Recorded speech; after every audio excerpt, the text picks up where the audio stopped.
informations. Tout d'abord, le sommaire.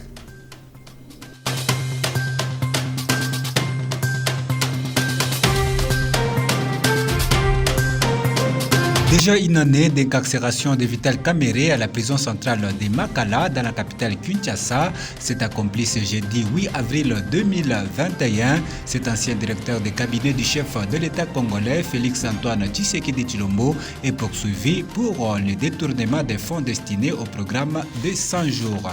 Et puis l'Assemblée nationale a mis en place une commission spécialisée des parlementaires pour enquêter sur les exactions de groupes armés actifs dans la partie est de la République démocratique du Congo. C'était à l'issue de la séance plénière du mercredi 7 avril 2021. Cette nouvelle est analysée de plusieurs manières au sein de la classe sociopolitique congolaise. Mesdames, Messieurs, c'est tout pour les titres.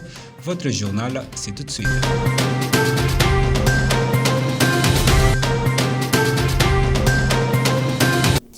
L'Assemblée nationale a mis en place une commission spécialisée des parlementaires pour enquêter sur les exactions des groupes armés dans la partie est de la République démocratique du Congo. C'était à l'issue de la séance plénière du mercredi 7 avril 2021. Cette nouvelle est analysée de plusieurs manières au sein de la classe sociopolitique congolaise. Gérard Sangwa.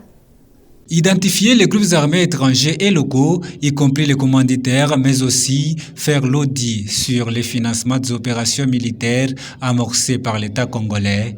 Voilà le travail que devra faire les députés nationaux réunis au sein d'une commission d'enquête sur les massacres perpétrés en République démocratique du Congo. Cette commission a été mise en place au cours de la séance plénière du mercredi 7 avril 2021 à l'Assemblée nationale. Pour la jeunesse congolaise rencontrée à ce sujet, les députés ne doivent pas s'arrêter seulement sur la mise en place des commissions. Ils ont l'obligation de ramener la paix dans l'est du pays.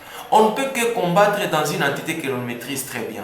Donc on ne peut pas aller dans une entité qu'on ne maîtrise pas pour faire mener une guerre. Ce qui fait que ces gens-là qui animent ce genre de mouvements, ce sont les Congolais, ce sont nos frères, mais animés par des mauvaises foi. Alors les députés, ils ont le devoir. Je sais qu'ils sont des intellectuels, les gens que nous avions donné mandat et espoir pour qu'ils puissent aller plaider pour nous.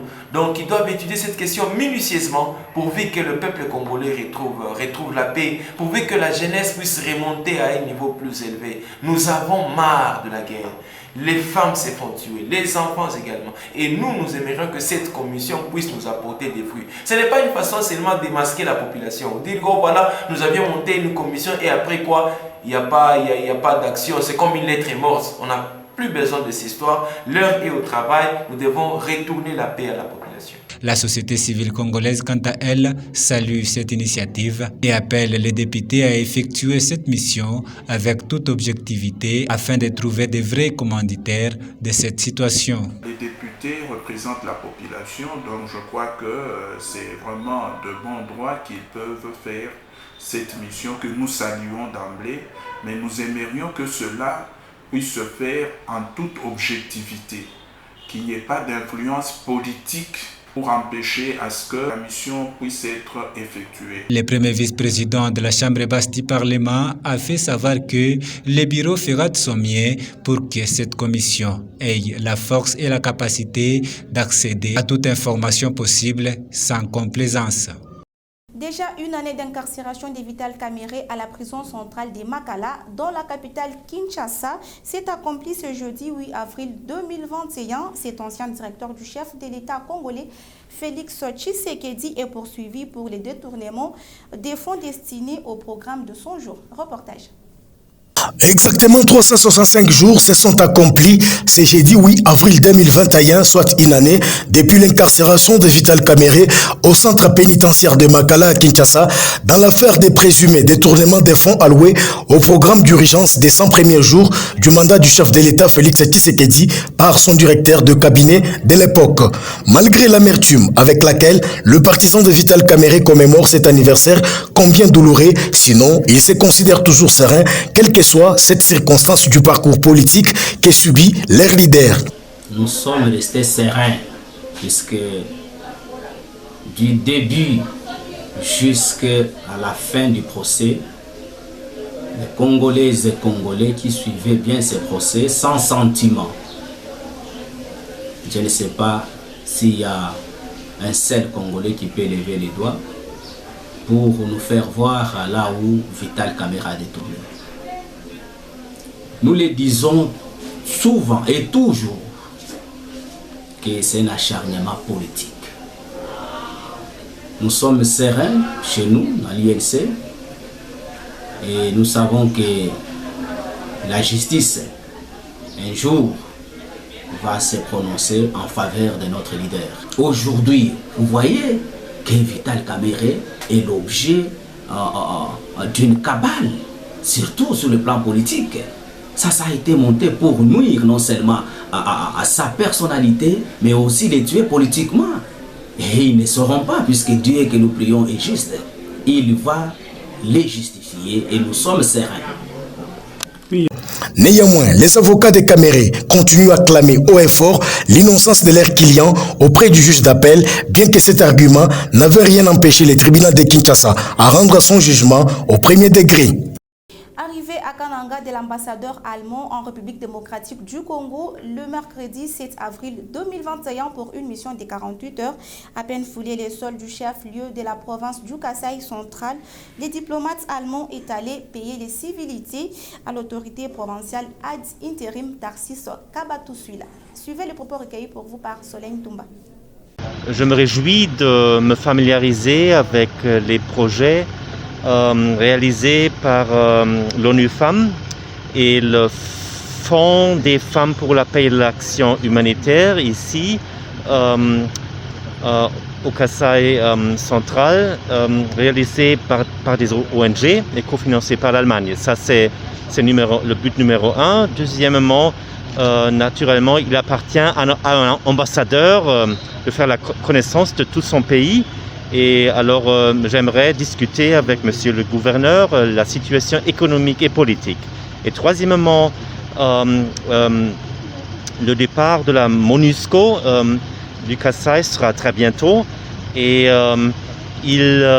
c'est un plan appelé Nexus qui prévoit que nous, les bailleurs de fonds, les grands bailleurs de fonds et la communauté internationale met en œuvre des mesures complémentaires pour faciliter la transition de la MONUSCO. Alors c'est trop tôt pour résumer la visite. Merci. Merci beaucoup. Merci. À Goma, sur la route nationale numéro 5, le gouverneur de cette province, Théo Ngouabidje, constate l'ampleur des dégâts causés par la pluie et alerte le gouvernement central pour une intervention urgente. Suivez. Voici ce qui reste de la route nationale numéro 5, tronçon Bukavu-Uvira, en passant par Kamanyola. Au-delà de son délabrement très avancé, Dame la pluie s'est invitée et n'a laissé aucune chance de survie à cette route d'intérêt régional. Au niveau des escarpements d'Ngomo, ce sont des chaînes de boue et des montagnes, de grosses pierres charriées par les eaux de pluie qui se sont installées sur cette route. Le gouverneur Théo Ngouabidje Kassi s'est rendu sur place pour évaluer l'ampleur des dégâts. Et il faut dire que ceux-ci sont énormes. Moi, ce que je peux dire aujourd'hui, c'est un cri de détresse. Je lance une fois de plus une intervention urgente du gouvernement central pour permettre à ce que nous puissions entreprendre des travaux d'urgence, réparer cet endroit qui est fortement endommagé, continuer aussi les réparations des ponts concernés et surtout aller aussi dans la durabilité, réfectionner totalement la route nationale numéro 5. Sinon, Bukavu, Uvira, Baraka va être déconnecté et c'est des millions de populations qui vont être coupées du monde aujourd'hui. Nous avons lancé des petits travaux d'urgence pour permettre ne fût-ce qu'aux véhicules de moindre tonnage de passer. Mais il faut absolument une intervention du gouvernement central.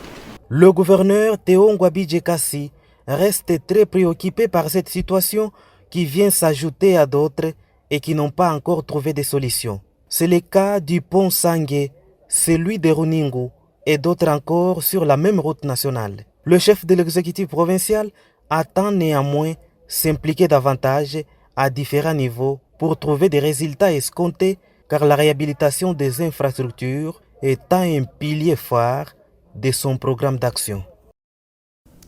Suite aux tueries à répétition des personnes au village Linji à Bounia dans la province d'Elitouri, la société civile locale a fait une mise au point irrélative en vue de rétablir les responsabilités et situer les faits. Suivez. Force vive de l'Ituri réunie en extraordinaire ce mercredi 7 avril 2021 a statué sur la persistance de l'insécurité en province.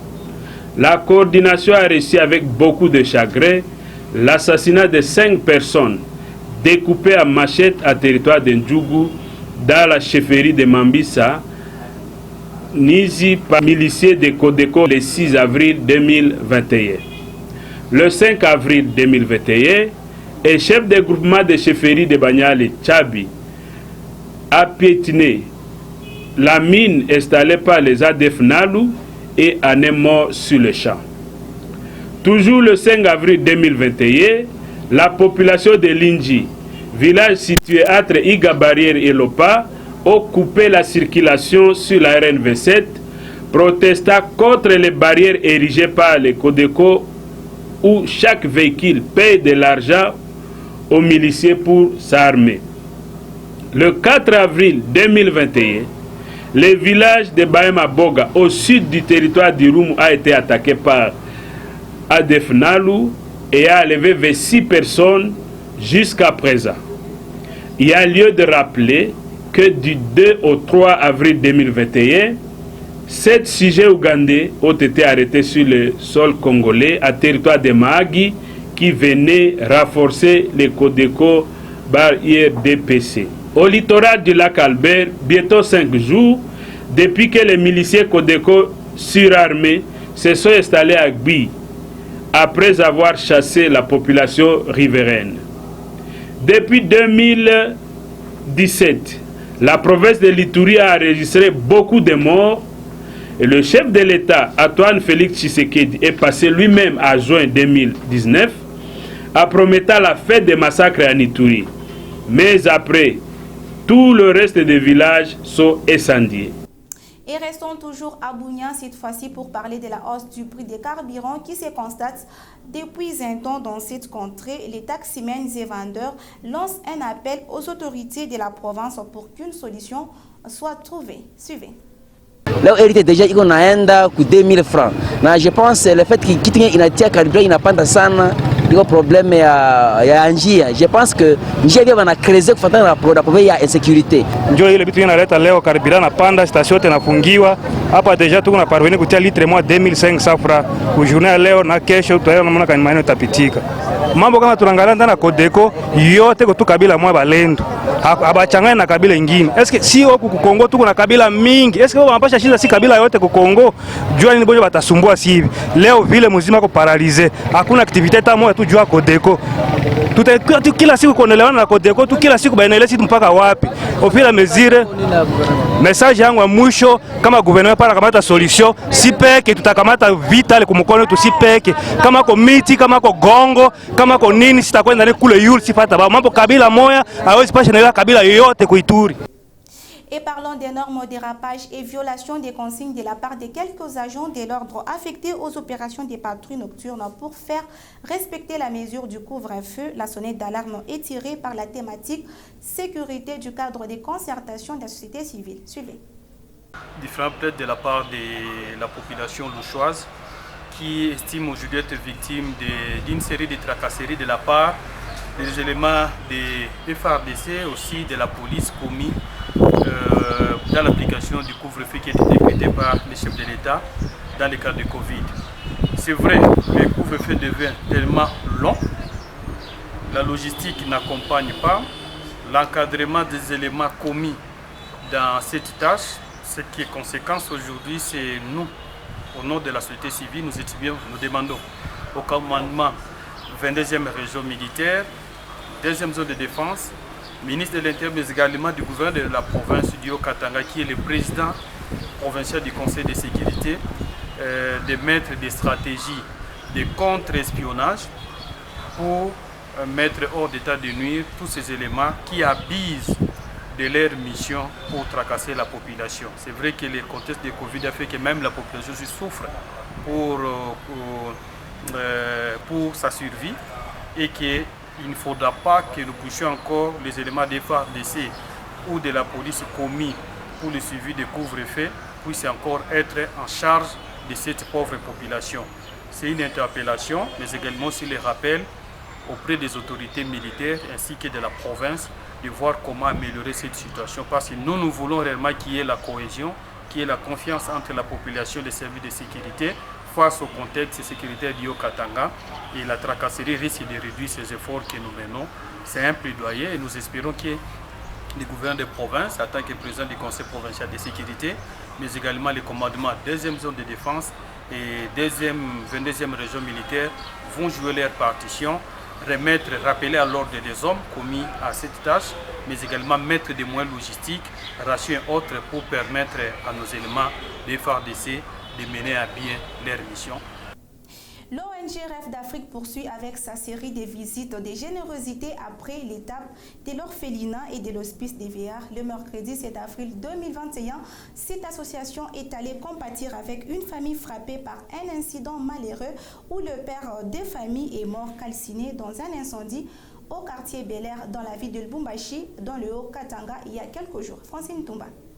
Quelques jours après un incident malheureux est survenu au quartier Bel Air à Lubumbashi dans le Haut-Katanga où un père de famille est mort calciné dans un incendie. L'ONG Rêve d'Afrique, comme à l'accoutumée, est allée rendre visite à cette famille pour compatir au malheur qui l'a frappé. Avec à sa tête la présidente Gina Numbi-Betu lors de cette visite de compassion et de réconfort. Cette association n'est pas allée main vide. Elle a apporté à cette famille victime de l'incendie de vivre et non-vivre constitués de sacs de riz, de farine, de sucre, de l'huile végétale et d'épargne pour ne citer que cela. Gina Betu revient sur le motif de cette visite.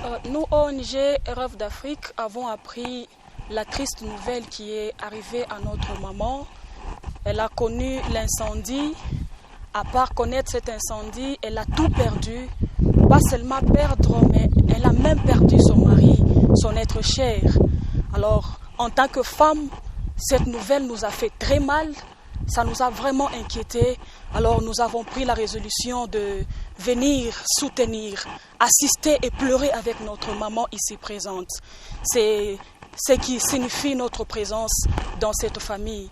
Pour toute personne qui pourrait apprendre cette nouvelle, je demanderai aux femmes que nous sommes de compatir avec cette veuve. Elle est si jeune. Elle est veuve de 4 enfants. Alors, toute personne qui peut apprendre cette nouvelle, nous demandons à ce que vous venez soutenir, donner un coup de main à cette femme. Elle a besoin de l'aide. Elle a besoin d'être soutenue. Qui d'autre viendra en aide à cette femme? Alors que le Seigneur Dieu touche les cœurs de tout un chacun pour soutenir notre maman ainsi que les enfants de notre défunt papa. Merci. Pour sa part, la bénéficiaire a eu des mots justes à adresser à l'endroit au donateur. Haina bote baweza kunifanyishia hivi. Mweye Mungu anamieka koro ya mapendo, unanifanyishia hivi. Mungu amibariki sana. Mungu amibariki, amibariki, amibariki, amrudishe ya mingi fasha ambapo natosha.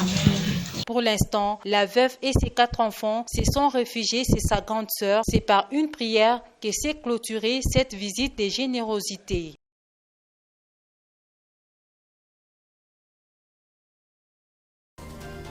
Et c'est la fin de ce journal. Merci à vous de l'avoir suivi et surtout restez en compagnie de nos programmes.